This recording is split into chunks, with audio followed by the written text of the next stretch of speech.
Hello, everybody, and welcome to the Broken Banquet, a podcast about missions. We are your hosts, Will Bailey and Dr. Ashley Goad, and we are so glad that you have joined us for another conversation about the church and missions, about what healthy mission relationships can look like, and as we hear from others who have dedicated their lives in one way or another to mission work. We're so glad you're here, and we hope you enjoyed this episode.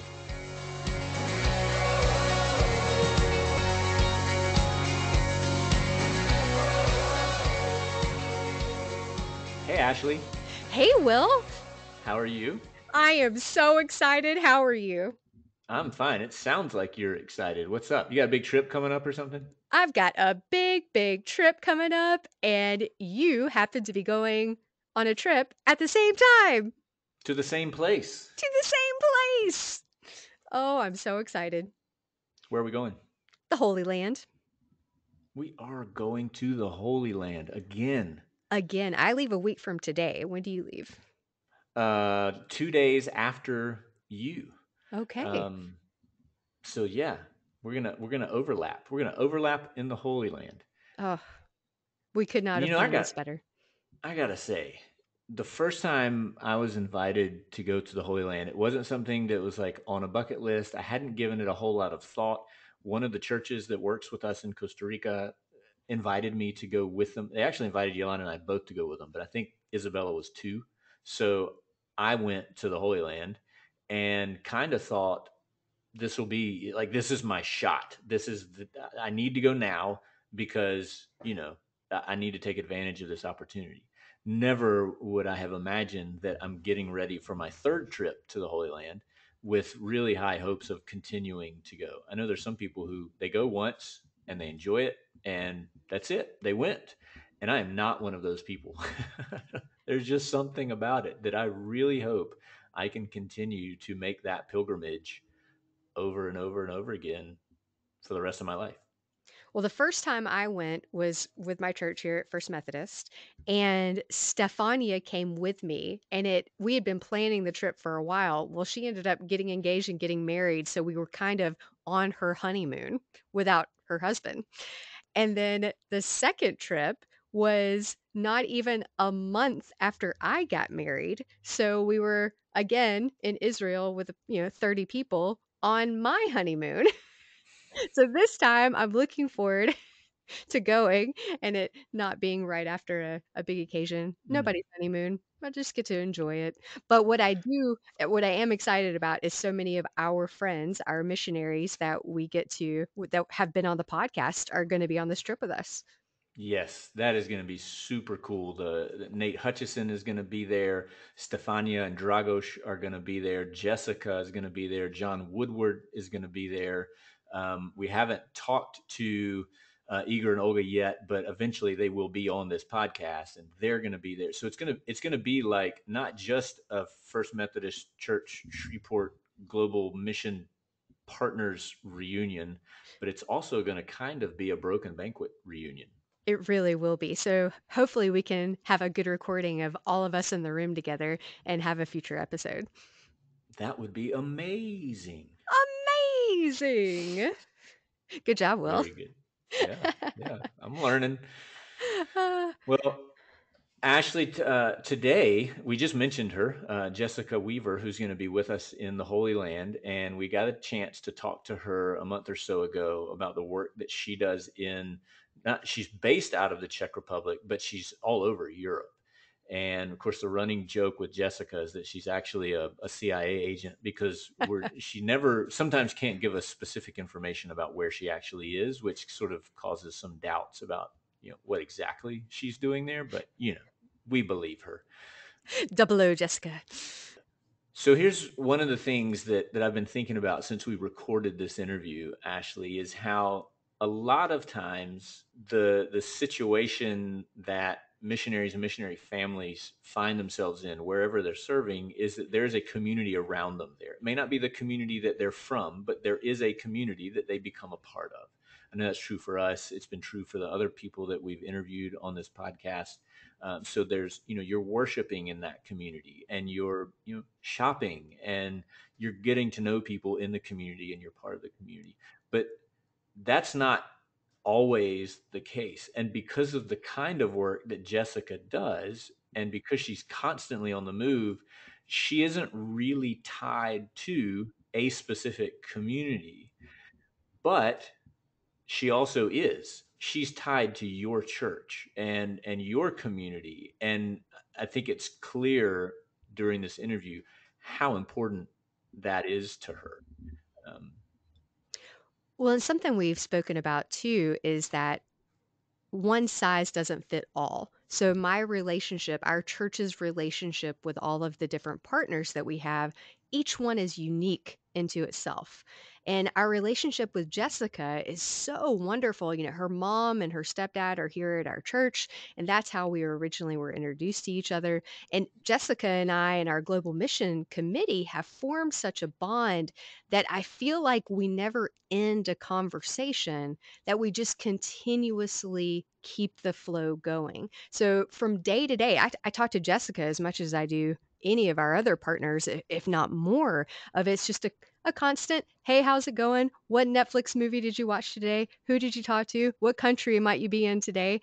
And so for us to be able to be her supportive community, we take that very seriously so that we can continuously and constantly encourage her, support her, and be that community for her since she is traveling so much and since she is everywhere. yeah. Well, I also want to acknowledge before we get into the interview, one of the coolest things that I think you and I have experienced through doing this podcast is getting to talk to people all over the world. That's also one of the most challenging things about doing this podcast because we're dealing with different kinds of internet connections and different kinds of recording devices. And sometimes the audio quality isn't quite what my sort of OCD tendencies would like for it to be. You're going to hear some clicking sort of sounds during this interview. It might be because I'm in Costa Rica. It might be because Jessica's in the Czech Republic. It might be just because it was a bad day on the internet. I hope our listeners will be patient and just sort of be able to hear through that and really be blessed by what Jessica's going to share with us. Yeah, that's exactly right, Will. Snap, crackle, pop a couple of times, and it was just too good to re record. We had to keep it as it was. Yeah.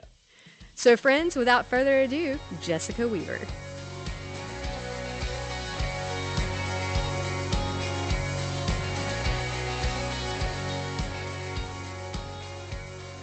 What Right. you got, Ashley? Go for it. Now, Let her I, rip. I can't stand it when people say that they're going to do something and they don't do it. Well, that's reasonable. And I I've also heard can't this from you before. I can't stand it also when how many times have I had the conversation and you said you're going to do it and you still don't do it? And Hmm. then, oh, I just assumed that you were going to do it. How in the world did you assume this after the 5 million conversations that we've had? You can keep going. I'm good. Yeah. Are you done? Okay. Had I'm to done. get it out there, huh? All right. Deep breath. You want to count to 10? Mhm. Welcome to the Broken Banquet Podcast, Jessica. We're so glad you're here today. Thanks, Ashley. How are you, Jessica? I'm doing great. How are you guys doing? I'll go first. I'm fine. Ashley's still getting normal color back in her face. So Right, right. Deep breaths. Yes, yes, indeed. Happy birthday, Will. again, Yes, happy birthday. thanks. This is going to be really confusing now when people listen to these episodes on different days and it's my birthday for like, 3 Right, episodes in a right. row. Well, that's the nature of podcasting. So, That's right. yeah. That's right. Yeah. Chronology really doesn't matter. It's content that True. we're after. And we've That's got right. some really good content. We think so. According to our like 5 people who've listened. 5. Be I real. rated it. I rated it. So, there you go. I sent a review. Thank you. That's why we Oh, called you to be on it. Anybody who listens and rates it, we automatically they get an interview request they get from us to interviewed. Right. please be on our podcast. So Hey, thank you you. might be No, someone we're interested in. Yeah. n- no, that's not true at all. We're grateful that you were willing to be a part of this with us, and it's just been so much fun to get to have these conversations with all of these different people that we love and are connected to, and giving them a chance to tell their stories and what their journeys into the mission field and then while being in the mission field has looked like. And there's some really interesting themes that I think have sort of started to reoccur that I hope are giving people things to think about and to talk about, and maybe challenging a little bit the way that missions was being thought about. So thank you for being a part of this project with us. Yeah. Thank you for asking me. Ashley, you want to introduce Jessica to everybody? Yes, I do. So I first met Jessica. Again, I like to tell the story. How did I first meet someone? This So is how our podcast episodes usually start, Jessica, is with Ashley saying, "So I first met you when." So here we go. I first met Jessica when her mom, Nina, came up to me at church and said, "You have got to meet my daughter." And I said, "I would love to meet your daughter." And Nina started telling me about what everything that Jessica has done over the course of her life and what has led her to Teach Beyond. And she lives in Prague, Czech Republic. And I don't. Jessica, I honestly don't remember if we met for the first time here at the church. We would have had to have met here first before I came to visit you for the first time in Prague, right? Yeah. I think we went out to eat sushi first. There you have it. It's food. It's always about food with Ashley. If you eat food with Ashley the first time you meet her, then you are bound to her in friendship for life. Right. We were on the Red River on the boardwalk and went to that sushi place over there by the Bass Pro Shop, and yeah, I guess that's where it all started. That's where it all started in this lovely city of Bossier City. Well, I sure am glad that God put us on that same path, Jessica. And one of the things that's different about our relationship with you versus our relationship with just about anyone else is that you have roots in this area, and that you through your mom have roots at this church. And I've loved that we've been able to come alongside you as ascending church, for a lack of a better word, or at least a home church.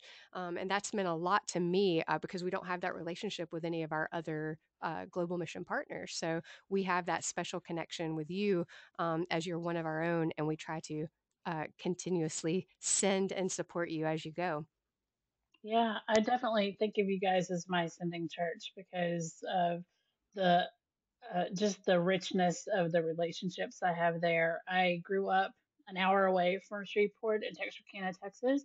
Grew up in the United Methodist Church, and I wasn't a member of First Church Shreveport, but my mom is, and so that's how I was really introduced to you and just the wonderful people there. I used to just go to Shreveport to visit my mom. That was it. But now when I go, I have all these friends and just lovely people I get to hang out with and just share life with. So that's great. I think one of the things that I want to ask you, well, first we need to find out more about you. First, we need to know more Sure. of Jessica's story. So why don't you give us a little snippet of life, and then talk to us about your current role at Teach Beyond? Well, currently a snippet of life is a lot of airports. I just got back from a city in Central Asia. It's one of our schools that's in a creative access area, so I won't say what country, but I was visiting a school there, and I just got back a few days ago, and then I'm getting on a plane on Monday and going to Bucharest. I'll be seeing Stefania, another one of our wonderful people that we hang out with quite often. So, and that is for work for Teach Beyond. So I do a lot of travel visiting schools. Yeah, so I guess why I do all that is I'm the Europe Regional Director for Teach Beyond. We're about transformational education. We work with missionary kids schools, third culture kids schools, but we also work with national schools, and we believe that God is using education to transform lives. And there's a lot of facets to it. We're not just international Christian schools. We have a lot of, it looks different in different places. We do English camps, we do all kinds of ministry opportunities. We're currently working with refugees from Ukraine. Like there's a lot of things going on. Basically, my job is to take care of all of our people and projects in Europe and Eurasia. So at the moment, that's about 17 or 18 countries. It is kind of far reaching over the continent. So, yeah, that's why my snippet of life looks like an airport right now. So, We do often refer to you, or Nate Hutchison, one of our other friends, he will often say, "I'm pretty sure that she's in the CIA or FBI," and, yeah, and just me not being able to disclose where I went probably helps that theory. well, I think that how I would describe your job, and tell me if I'm wrong. And we talked with Will and I talked with another fella named Patrick Marunga not too long ago, and he is in Kenya, and he calls himself a pastor to pastors. Mm, And I think that I would refer to you as that. As that as well, that you are a pastor to teachers, you are a pastor to the missionaries that are serving in all of these schools. You're a pastor to the teachers that are teaching in all of these schools. So as you are going around to the different schools, to the different countries and traveling nonstop, that you are doing that to encourage and support those who are serving with Teach Beyond. that's true. And then we also have some schools, we partner with many schools, but we also have some schools that we call our Teach Beyond family schools, which means we own and operate them or we have adopted them into our family. And so those I have a little bit different relationship because it's not just members who are teachers, it's usually administrators. We're working with the board of the school or the board of even our entity in that country. And I have my hands in all of those facets. But I think like this most recent trip that I went on, a lot of what I did is sit with the head of school and just help her through some things and support her and encourage her and make let her know that she's on the right path. And I did some professional development with the teachers and just spent time with them. Like you have said many times, I feel like a big part of my job is just the ministry of presence. I just go and be with them, listen to them, see how I can help and support them. And if I'm not the right person, I can direct them to who can give them the help they need. I mean, and I have members just emailing me about like, how do I do this one thing through like really that our HR department's in charge of. I'm like, oh, this is how you do it, or you talk to this person. You know, like there's a lot of times I'm connecting people, and a lot of times I'm putting out fires. I feel like those are the two main hats I wear. So in essence, I think one of the things we've talked about so much on this podcast is what is partnership? What is partnership? And so let's talk about it in two different ways. So let's talk about it, you as a partner with all of these teachers and pastors, and then we'll come back to what does it look like for a local church to be partnering with you specifically. So can you talk Mhm. about those two things? Yeah. Well, I want to kind of back up a little bit. Partnership is one of our values. We have four guiding values, and they spell out the word help, if that helps anyone: humility, excellence, love, and partnership. And the thing is, we couldn't do what we do without partnership. And I feel like that is a big part of what my job is to walk alongside with these schools, with these boards, these administrators, and also the teachers and staff to let them know that they are not alone in their job. That there are people who care about them, not about what they do, but about who they are, and that we want to see transformation in their lives too, not just the lives that they're in charge of. And we have this saying that transformed people transform people, and we want to be part of that transformation. We want to be part of the individual transformation of our members, as well as the students and learners of a school, but also the community. We want that to cascade out. And so I feel like that's what a big part of what partnership is. We also want to see our schools partner with their local churches. and doing ministry in their context and what that looks like for them and outreach there. So it is more than just kids learning algebra, you know? So it really is. And we care holistically about everyone involved in this environment, not just the students coming in, but everyone involved.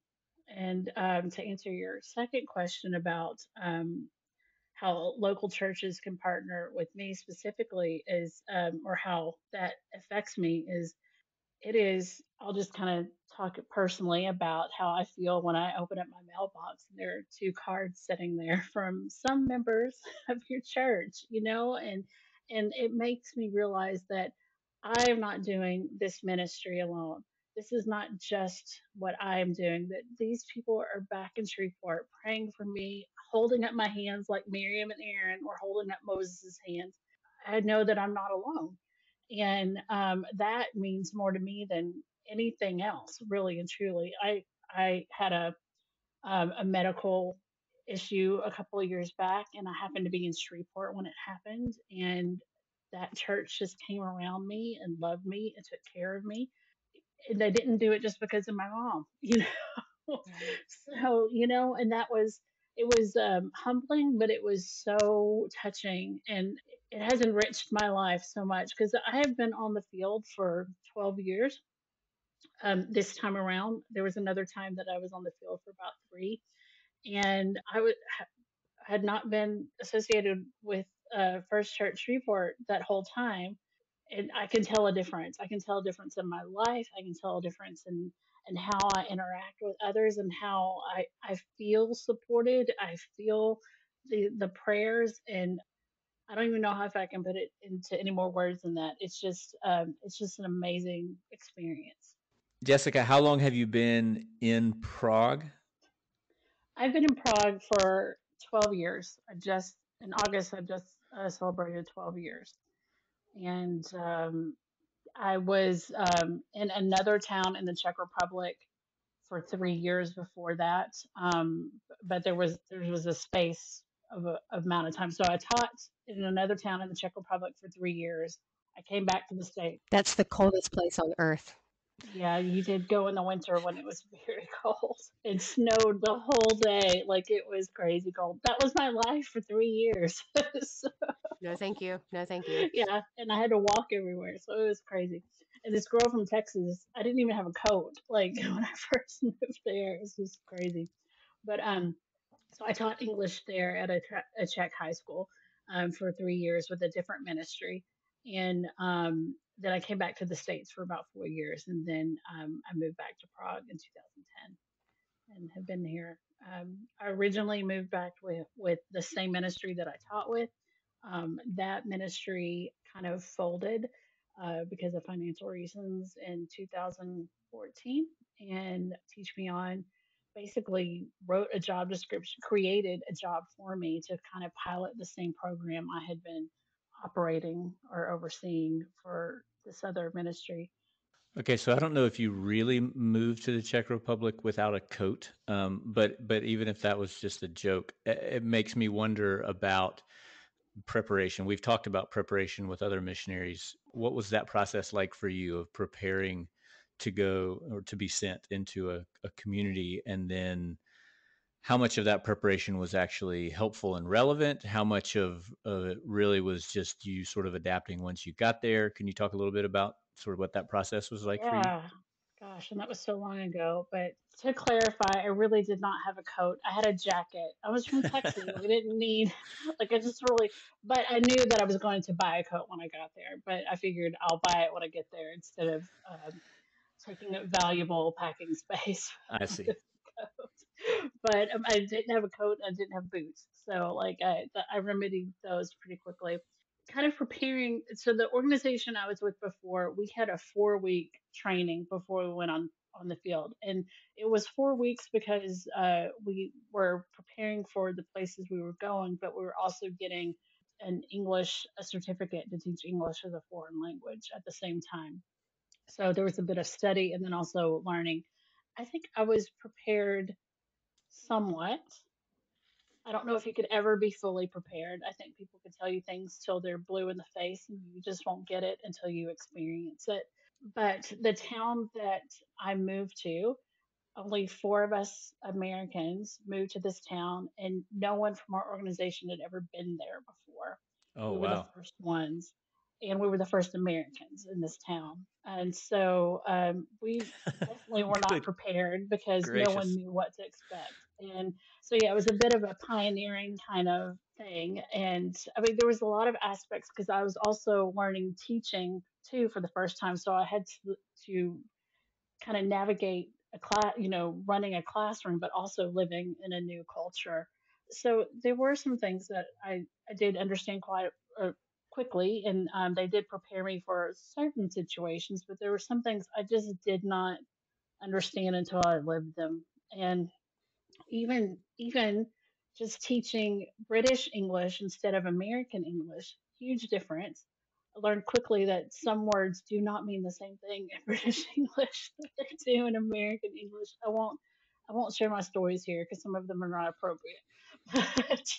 We like those. Oh gosh.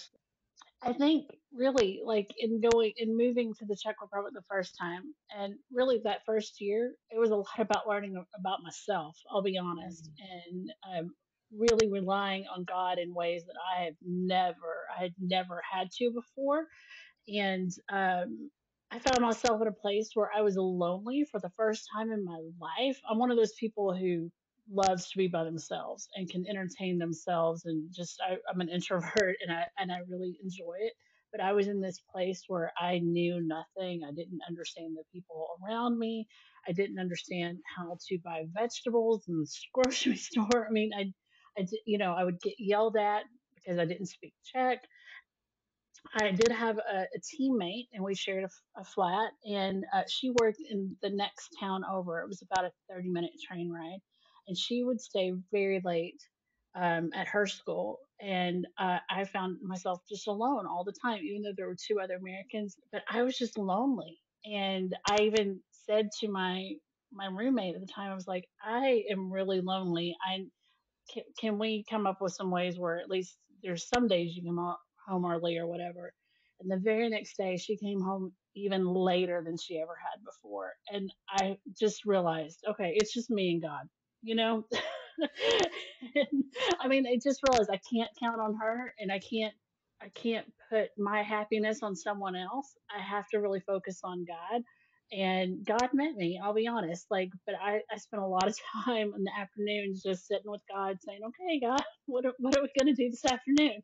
Because I was at a loss, and I had never, it gets dark early here. And after daylight saving times ends, it starts getting dark around 4. And then in the good part of winter, it's dark by 3 and stays dark until 8 in the morning the next morning. So it would get dark and there would not be anything to do. And it was a very small town. So yeah, I spent a lot of time with God. Hmm. Yeah, yeah. It's strange for me sometimes to talk to people about loneliness for me and for us as a family, because I mean, we're surrounded by people all the time. We're in the midst of a ministry where stuff is happening 7 days a week, all day long. For a good part of the year, we've got volunteer teams that are cycling through, and so it's from anywhere from 10 to 60 people here at a time, and so there's people around.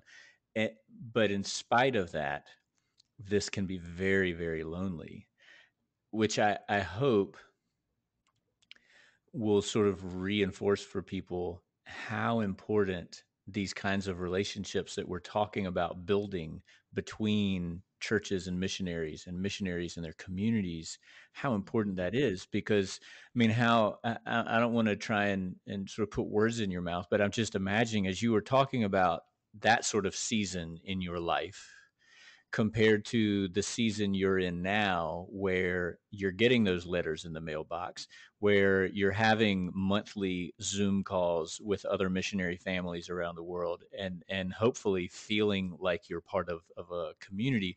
I mean, to me, those seem like pretty drastic extremes of what missionary life can feel like.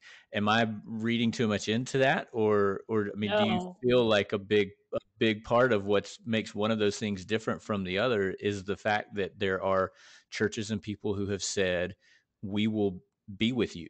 We don't have to be doing anything, but we'll be with you. right. And I feel like I can be my real self, and even on bad days when I ugly cry or whatever, I feel like I can do it with this group of people. And even though they don't understand my exact context, they've been where I have been, and we're all trying in our own way to do the same thing, and that's bring God's love to other people. But I also feel God's love through them, and so that, and I think it's really important. And I'm grateful now that, I know that sounds weird, but I'm grateful that I had that time when I was so lonely, because it really showed me my dependence on God, and that I couldn't depend on anyone but Mhm. Him. And I don't think that was something I've ever been basically been forced to learn. So, Right. yeah. Sure. And Ashley, maybe this is a good time to. I hadn't really thought about talking about this today, but maybe this is a good time to do it. We've already on previous episodes mentioned with several of the people we've talked to their connection to First Church Shreveport, and we've even mentioned a couple of times the retreat that we went on this summer. But I don't think we've really explained for people kind of what that whole thing looks like. And basically, instead of just focusing on relationships between your local church and these different missionaries and missionary families around the world, you guys have also, as a part of that, facilitated relationships between all of these different missionary families and created a community there. So these people, that some of whom we're interviewing for this podcast, these aren't just people that I know Ashley's church is also connected to, because we have that with some other churches. There are other partner churches of ours who we know support other missionaries around the world, but I don't know who any of those people are. And in this case, you guys decided, hey, here's a bunch of people we love. We're committed to being in relationships with them, and we love the things that they're doing. Let's get them all in a room together so that they can get to know one another and also fall in love with one another. It's been such a joy for my family to be connected to these other missionary families and individual missionaries around the world, which it all comes back to these relationships. We don't love these people because of the things that we're going to go and do with them wherever they are. We love them because we're just being present with one another and supporting one another and learning from one another and learning about one another. You don't have to raise your hand, Ashley. You're the co-host of this podcast. Well, I hate interrupting people. It's another pet peeve of mine, other than people saying that they're going to do stuff and not doing it. Anyway, um, but here's the reason. I want to give reason to this. I told you that in 2013, that's when I came to First Methodist Shreveport, and that's when we really went on our journey to figure out what partnership is, what that looks like between the local church and people serving all over the world. What does that mean for us specifically as a church? How do we connect into that? And once we did that, once we had so many of these relationships in place with the Baileys and with Jessica and with the Haitians and with the Fatives in Russia, with the Branhams, with the Hutchisons, with Stefania, with the Boones. Once we had those relationships in place, and once we started visiting as often as we did, one thing was very clear, and that was how lonely and isolated missionaries, global mission partners, whatever you all want to call yourselves, are. And that came across in conversations that I had in San Isidro, and in Prague, in Bucharest, in Ekaterinburg, in Jinja, wherever I was, it was clear. And then it also became clear as you all came and sat at my table, my dining room table at my house, when we would have our global mission team meetings, which are really just parties. But when we got down to the nitty gritty of it, to start saying, how is it with your soul? Like, don't tell us what you're doing. Like, I'm glad that you guys are out there doing great things, but how are you? How is it with your soul? It became very clear again how isolated you sometimes feel, how lonely that serving can be, no matter what the context is, no matter if you're indigenous to that culture, indigenous to that country, or not. If you're an American going into another context, whatever the case was, those were two things that became very clear. And our global mission team chairperson, her name is Kay, she was the one that kept hearing it over and over, and her heart was broken. Mm. And that is who sent us on this journey of these are people that we love and they need to know each other. And then on the flip side of that, Will, I think it was you that told me, I'm really sick of you talking about other missionaries while you're here with us. And I don't remember saying that. I don't care about what Stefania's feeling, or I don't care what this, I'm tired of hearing about these other people.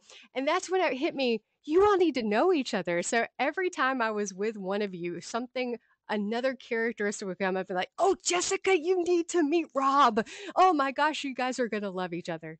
And that was the second reason of it broke Kay's heart to continue hearing how isolated and how lonely you all were. Can I just clarify just just for a second? So, okay, so I hope the way that conversation went was, Ashley, I am so sick of hearing about these other people. Can I meet them, please, Oh, so sure, that that I was it. know who they are and what they're up to? I'm sure that was it. I mean, it's either that or I'm just a complete jerk. It's one or the other. Um, I won't tell. yeah, the secret's out. Happy birthday. Right. So Jessica, I mean, can you share a little bit about what it's meant to you? You move around a lot. You aren't in the kind of a position vocationally where you're in a local church every day, surrounded by the same people, or you're not in a school every day, surrounded by the same people. You are on the move all the time. So, what does it mean? What's it meant to you, not just to be connected to Ashley's church, but also to start building these relations, these consistent relationships with these other missionary families on the other side of the planet? Yeah, that's a good question. I mean, yeah, I'm not a typical worker where I like stay in one place and build all these relationships and work. I mean, I did that at one point in my life, but it's very different now. The I have thoroughly enjoyed going to visit some of our missions partners where they live, where they work. I mean, Ashley has taken me several places to visit others like Stefania and in Romania. I've gone to Uganda and have sat in the Boone's home in Jinja. And, I've met Will on a different trip. The first time I met him was in Israel. So it's been lovely to meet everyone and to interact. And then our time in Italy was just amazing. And I think it sounds so cliche, but it was a little bit like heaven in a lot of ways. We were able to just be together. We were able to share our hopes, share how some of those hopes have been crushed, share some heartaches and the things that are hard, but also share what is good and how our lives are being changed. So that has meant a lot to me to know that there are others out there that who might not be in the same ministry as me. In fact, it's even better that they're not. I feel like I can talk freely about things and to really just it's kind of like iron sharpens iron, like we are really in the trenches together. I feel like even though we're not in the same location. Well, I was going to say, and I think this is why your role, Jessica, in what you are living in as the pastor to teachers, as the pastor to missionaries, Mhm. why it is so vital for all of those that are serving out in the field so that it can be an encouragement to them and they do know that they're not alone in this. I've heard Yeah. Caroline say many times already how she's so thankful for you, even more so than us, because she feels like she has that connection with you to be able to, whatever question she has, whatever concern she has, whatever silly question she has, she knows she has a safe place in you. Um, Do you want to tell people who she is? right. So Caroline is another member of our church here at First United Methodist Church, and one day we'll have to talk to her after she's had a little time under her belt of service. But she felt the call to use her teaching degree outside of America, and she wanted to work with Teach Beyond because she had met Jessica Weaver here at our church before, and so she felt an automatic connection. And then through that, she decided she wanted to work in Romania at Bucharest Christian Academy, which is where Stefania is the executive director. So Caroline, who grew up in Shreveport, who has attended First United Methodist Church since she was born, is now serving with Jessica, one of our mission partners, and with Stefania, one of our global mission partners in Europe. So it's been a really exciting thing to see a member of our church get so excited about the relationships that we have formed as a church and that being part of her calling to serve God with you. That should be just as exciting and fulfilling and life giving in a local church, realizing that we raised up this young person and cultivated these kinds of relationships in such a way that the life choices that she is making as a young adult are in this direction of service and Christian service. To me, I mean, gosh, people should get just as pumped up about that as they do about, a youth group that comes down here to work with us and goes home with pictures of a new church that we just built. I mean, that's get excited about that too. But I think hopefully people see the value in both, right? And how the good things about both of those scenarios, if they're done rightly, are born out of healthy relationships. So you have this young person who has seen and heard about a life as a missionary in Europe, in a teaching context. And that makes just as much sense to them when they start feeling drawn in that direction as you do, young people who have grown up seeing volunteer teams being sent out from their church in partnership with some missionary or organization around the world, and being a part of the way that churches are growing in their communities. Because if we're doing what we call missions and those things aren't happening, if we're not changing the way young people think, we're not influencing or informing the decisions that they're making about the kinds of people they want to be when they grow up, then what are we doing? So I think it's easy for churches to get excited about the sort of tangible, flashy productivity, the things that kind of fit that mold. But my gosh, when I hear about a young person who's decided maybe to go to seminary, or who's decided to go into the Peace Corps, or who's decided to go to Romania and teach in a Christian school because of what they've been taught about faithful friendship and partnership and companionship and relationship by their church, that's good. That's good. Do you know what I mean? Preach it, Will. Are we done? No. I did have some one thing I wanted to say about, just because I work a lot with leaders in our organization, with team leads and national directors and heads of school.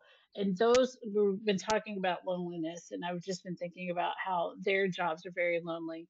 And also for me, like, I can't, it's not appropriate for me to go to Caroline and tell her all of my issues and what, all those things. It's not appropriate for me to go to just to teachers or some. I mean, my peers, they have their own things going through, and I should be supporting them, not the other way around.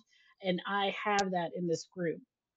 This the global missions partner. I can go to them and unburden myself and know that I'm on the same ground with them in the same setting. And a lot of times we hear it's lonely at the top. Well, it can be, but I don't feel that way, if that makes sense. Yeah, thank you for bringing us back to something relevant, by the way.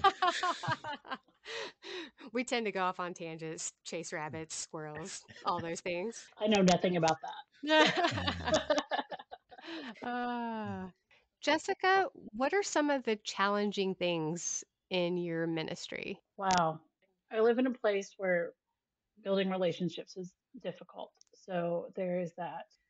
People tend to not trust outsiders. And we have a saying that it's kind of like plowing concrete here to make lasting relationships. But the thing is, once you get past that barrier, that initial barrier, people can tend to be friends for life and are very like with you no matter what. But because I am not ministering in this context anymore, I'm finding a lot of those relationships are kind of dwindling, and so that can be challenging because I feel like I am losing a bit of connection to the place I am in, which is fine in and of itself because I know that no place on this earth is my home. And, so I definitely can see the parallels there. I think another challenge is, I'll be honest, every orientation where we have new members and have orientation, I'm like, one of you is going to break my heart this year. I don't know who it is. Hmm. Because people are messy. We all have our stuff that we deal with. And some people don't handle transition very well, like transitioning to a new culture. And some people are teaching for the first time. Some people are having their first job. And a lot of what I do sometimes I feel like I teach people how to have a job. And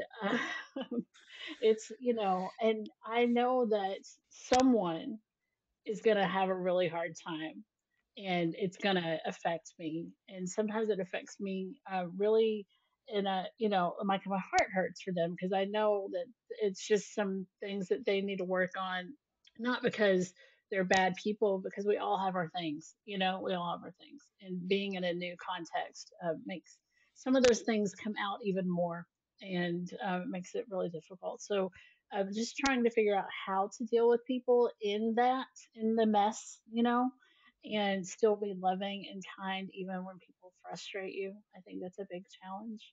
If you could instill one quality into every teacher that comes in to teach beyond to serve in another country, what would it be?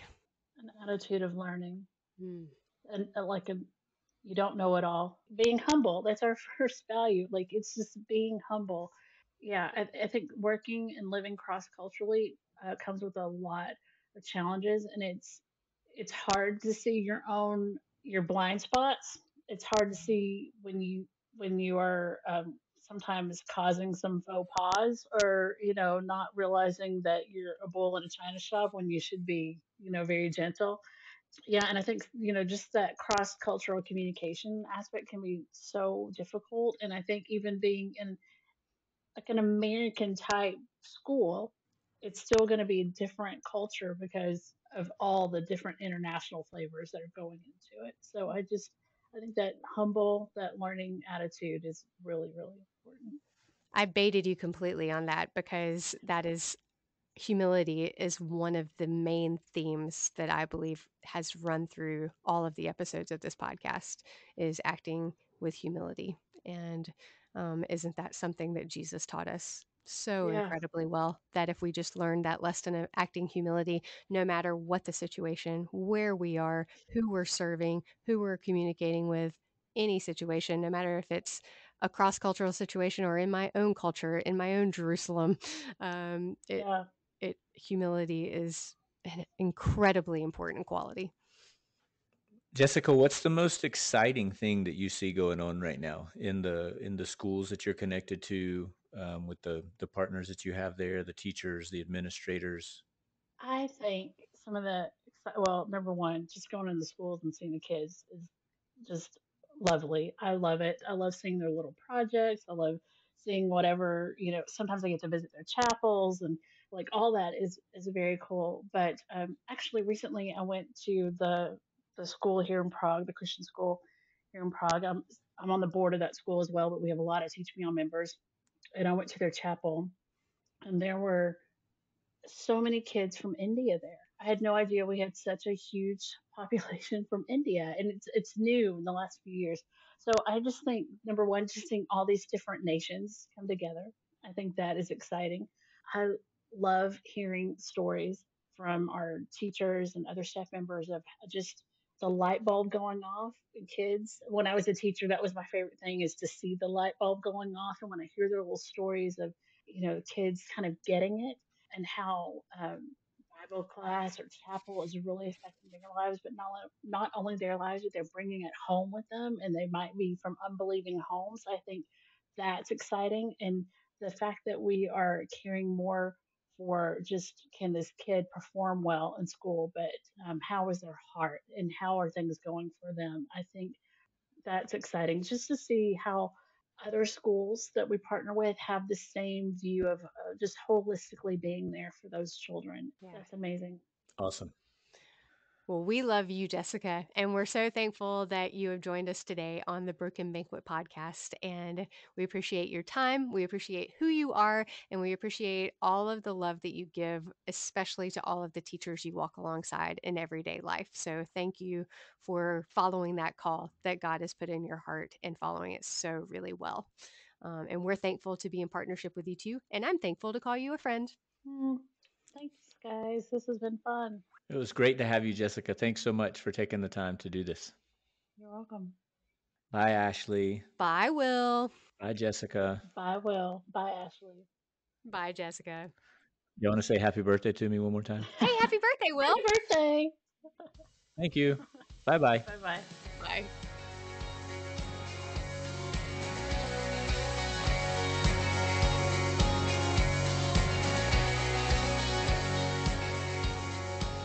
Oh, Will, what a great afternoon we were able to spend with Jessica Weaver. I appreciate her vulnerability. I appreciate her honesty. And I appreciate our ability to be a companion to Jessica. My church loves Jessica so much, and we hear that in her voice. We hear that in her stories. And I'm so thankful that we get to be a companion with her and walk this road of life together with her.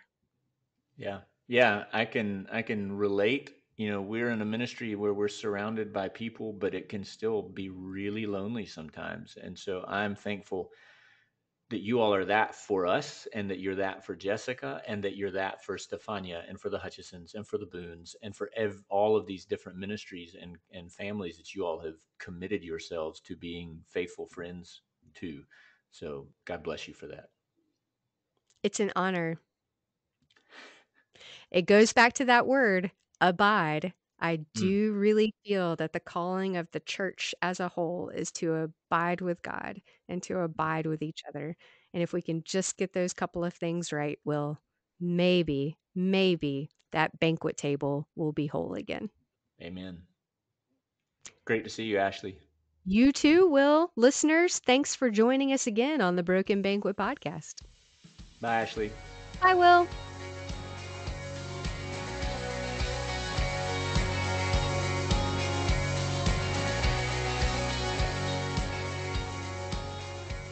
You've been listening to The Broken Banquet, a podcast by Will Bailey and Ashley Goad. Music provided by Irene and the Sleepers. Join us next week for another episode. He's prepared the table. All things are ready. Come to the feast.